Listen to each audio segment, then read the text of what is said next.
forward, it will be a pleasure for them to answer to you. Please. See, I would say all our fellow panelists and people in this room have, one convergence that IT is important, ICT is important, okay?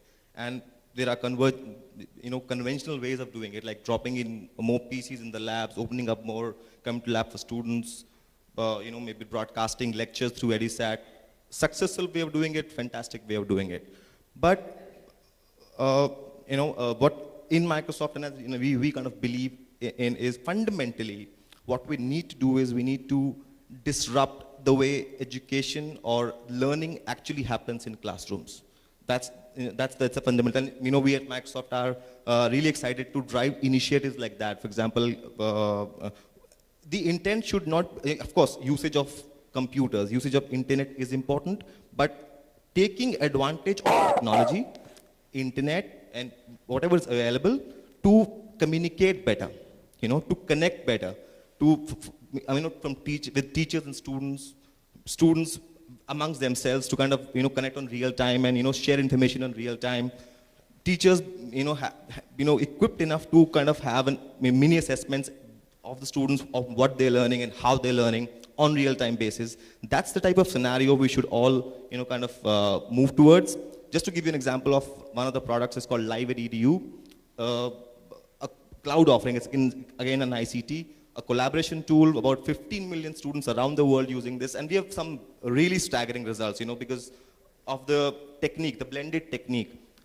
We found that when education institutes and students who are using this blended technique of learning, offline and online, were able to achieve similar level, or if not same level of proficiency in almost half the time, compared to what a conventional way of education would do.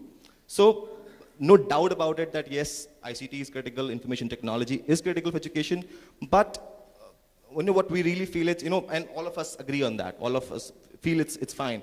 What now needs to happen is, move from debate to action, from what to how. We know the what part now.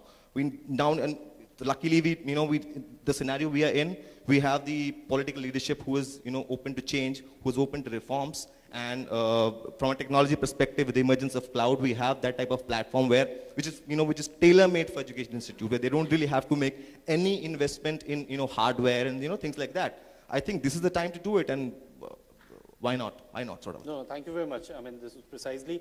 Puneet, you talked about infrastructure issues. From industry perspective, do you feel that issue is also vis-a-vis the kind of school audience that we have here today? Or what has been your experience as far as most of the urban centers are concerned? Do you think, infrastructure is an issue, question number one. And number two is that overall, how do you see the preparedness? The same thing that I asked Ritu. From your perspective, how do you see the preparedness? Well, the infrastructure in this forum, I don't see a problem because Delhi happens to be a metro city. And a speaker before me was from MCD, telling about the Delhi administration role. I don't see a problem in terms of the infrastructure at all, but when it comes to rural areas, definitely the problem is there. And we have experienced it with our own products also being sold in those areas where, as I told you initially also, that electricity, that's a power, and the connectivity is a major issue. I will definitely agree with one point of Dr. Subramaniam here, which he just said, skill development. Now, that is one issue which is actually haunting us all across, because that thing is not moving the right pace what government expected initially. We expected all our people connected to this ICT initiative to be developed in terms of their skills, which has not happened actually. So that's slightly on the rear side. Moving ahead, there are a lot of emerging opportunities in the country where we feel that, PPP, the public-private partnership model, should be used very effectively. There are a lot of companies doing this, and in ICT specifically, where all these issues are there, a third-party initiative has to be there so that, teachers don't spend most of their time, struggling for the basic amenities. The student should be made, the knowledge should be imparted to the students with response to a third party which is already present in those areas.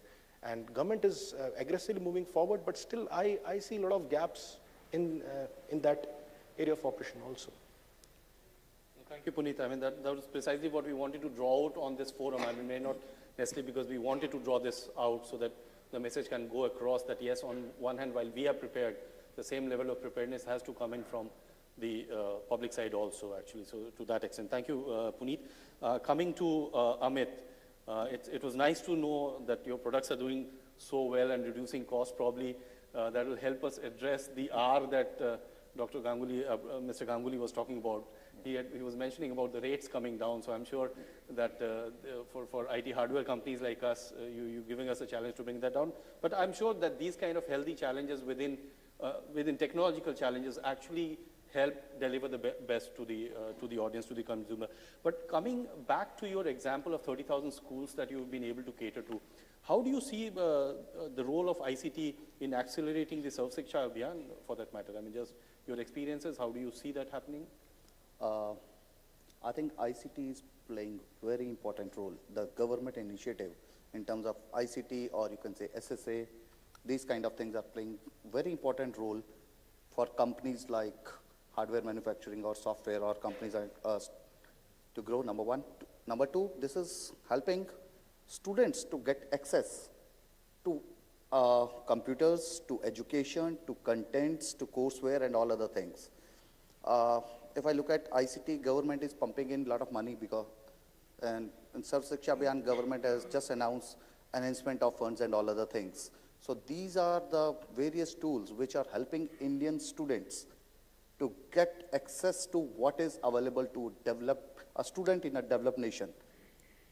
If you look at a student who is in a rural school and you compare with a student who is in Delhi, Mumbai or Kolkata, so you'll feel a confidence level difference and all other things. But these kind of initiatives from government will definitely bring down the gaps of confidence, bring down the level of knowledge, increase the level of knowledge, and the gaps will be reduced. This is what I think very strongly. I believe these are the very good initiatives from government. No, thank you, Amit. These are precisely the kind of issues that we need to be addressing also. Satyajit, coming back to you, I feel that ICT today is not just an enabler.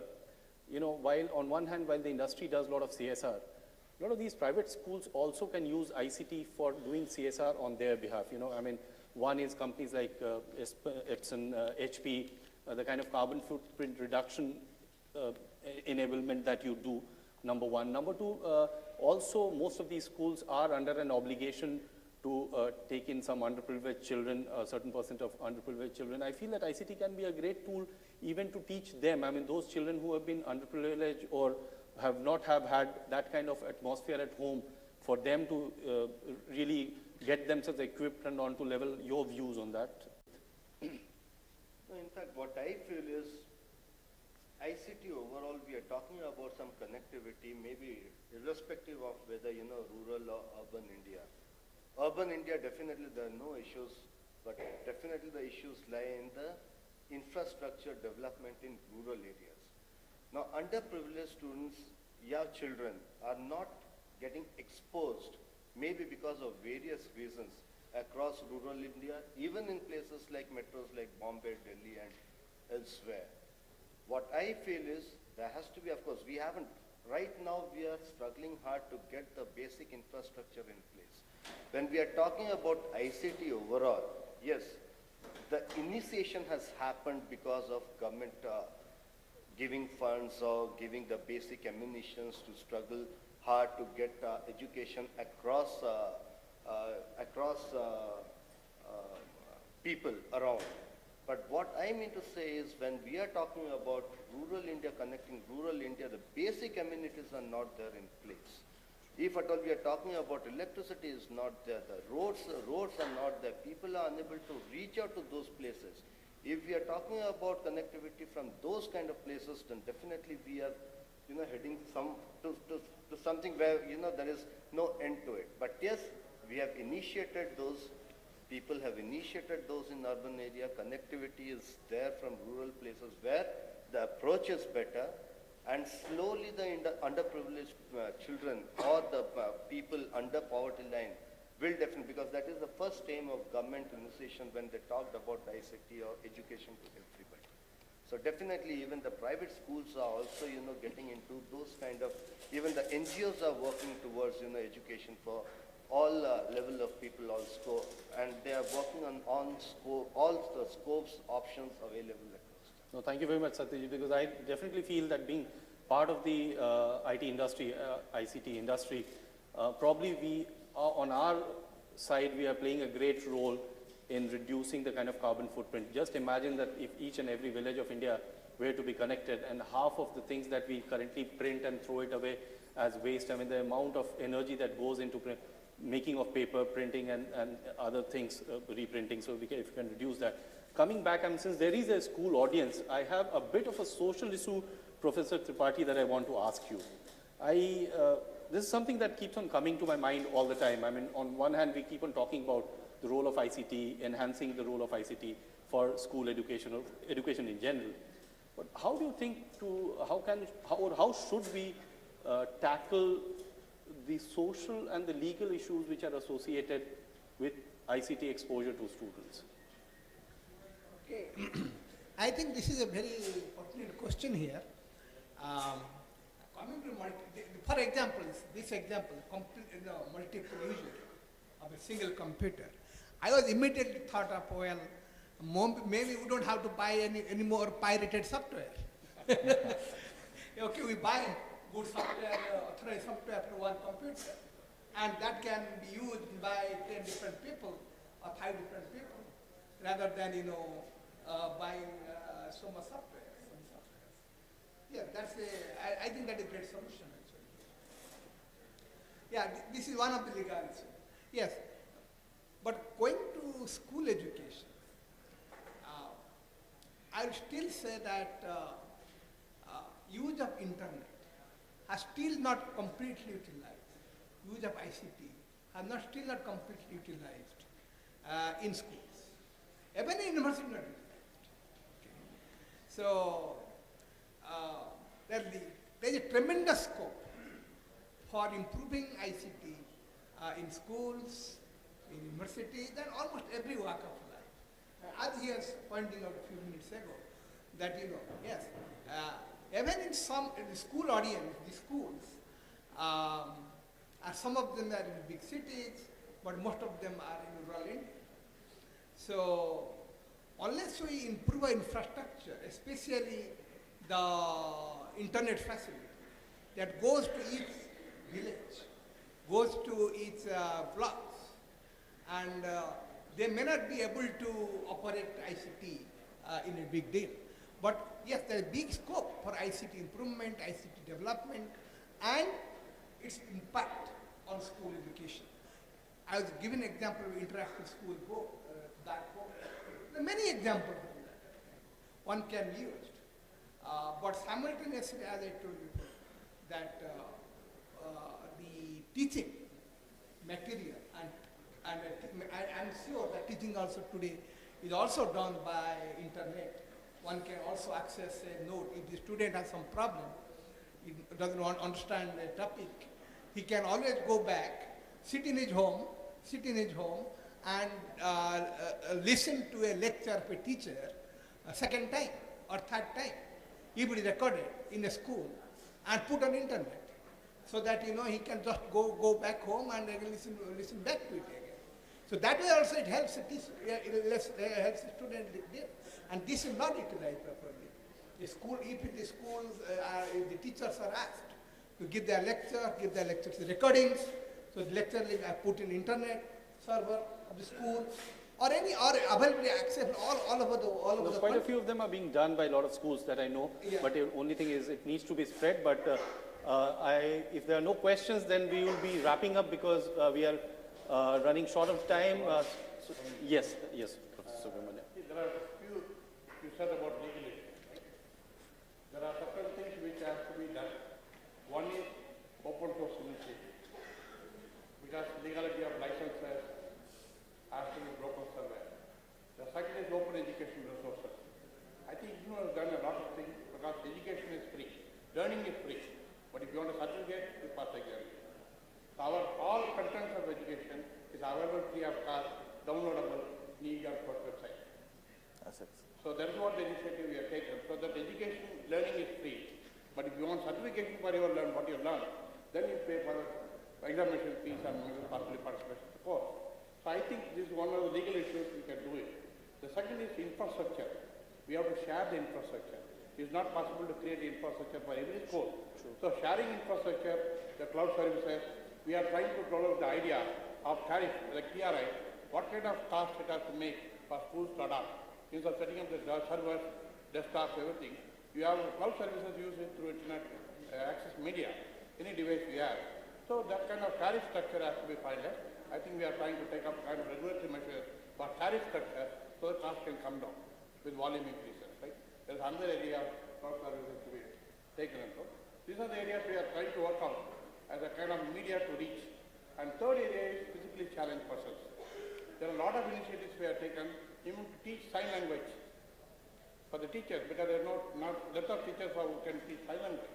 Right? We are doing a course digital distri for our blind people. We have started this because they are able to work better, they are able to manage better, they are much better than other normal students. Their skills are there, the talents are there. We have to nurture the talents. So this kind of initiative of reaching the all is the kind of thing is how to make it, technology to use it for reaching the all. This is what I think we are trying to make some initiatives. Maybe possibly these are the things which I would like to share. No, that was, thank you very much. That was very, very illuminating. So if there are no questions, we would be wrapping up the session.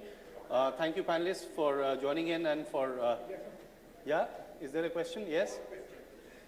I would request you to keep it brief and the answer also brief because we are, yeah. I'd like to add, actually, I'm from MCD Education Department. One problem we feel in government schools.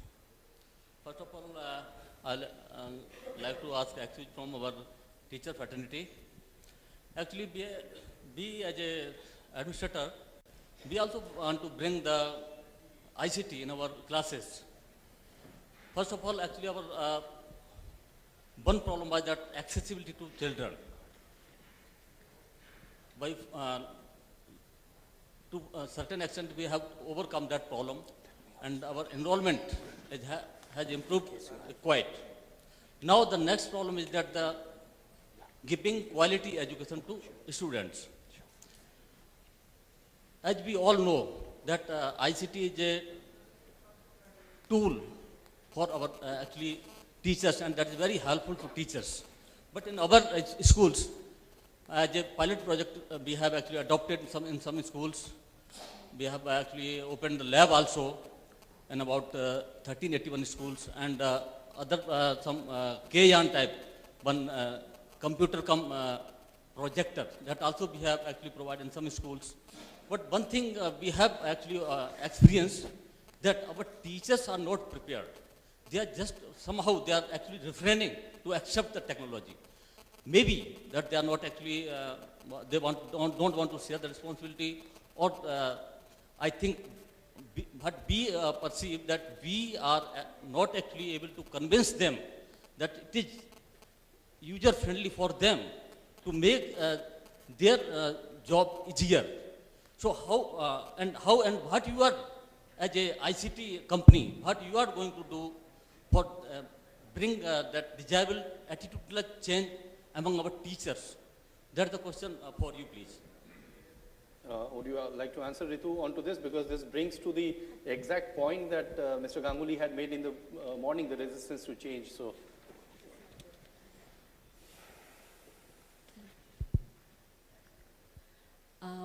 the three main key points: networking, sharing, connecting. These could be the three mantras to build up the interest, share your experiences, and learn from each other. That could be the one way, and that is where we say that whatever content you have, whatever experiences you have a system, put it onto the net. There's the solution called cloud computing, where all the resources are being shared and learn from each other's experience. So it somehow has to be adopted as a part of life, as the way of working, as the way of life. That's one way of moving towards it. And yes, small initiatives like that. See again, it's a matter, when we were born, we did not see a television. Then the VCR was not there, television was not there, in fact the computer was not there. We picked it up because there was no other choice, and there was a motivating factor. Now here, as the society develops and as we see everybody doing that, sharing information, and we see value to it, that we learn more, ICT helps resolving our problem, making our life easier, it will build in more trust onto that, and it will become a part of our life. No, thank you very much, Ritu, because I'll give you an example. My father learned computer only when my son started using it much more easily. So not really commoditizing education, but very soon a situation is going to come where the students are going to demand from their teachers that you better start interacting on this particular system. And as IT industry, we are definitely going to make sure that the products and services are going to become more and more competitive. You would have seen how the prices of laptops have come down over a period of time. Very soon you will be coming across much affordable laptops and other devices which the students will start using because they are much more technology savvy. They do not have that mental block. So they are much more prone to using, and then they will start asking in turn. And the government is definitely doing a lot. So it's only a matter of time when both this side and that side comes and culminates together. So I think I'm very positive about it. Okay. Thank you very much. Yeah. Thank you. Thank you very much, all the panelists. Thank you.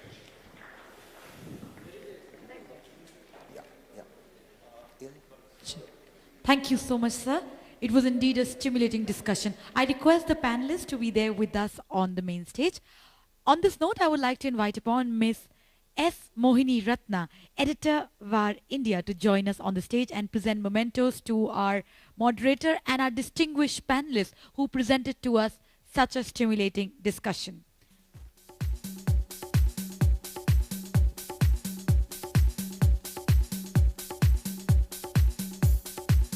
At this hour, we would like to present the memento to begin with our moderator, Mr. Vikas K. Singh, Head Corporate Affairs, Lenovo India Private Limited. A big round of applause, everyone.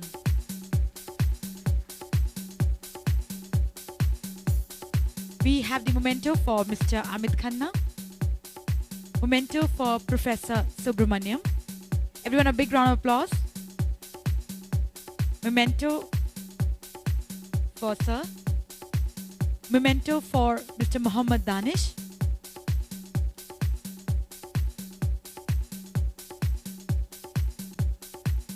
We have the memento for Miss Ritu Ghosh.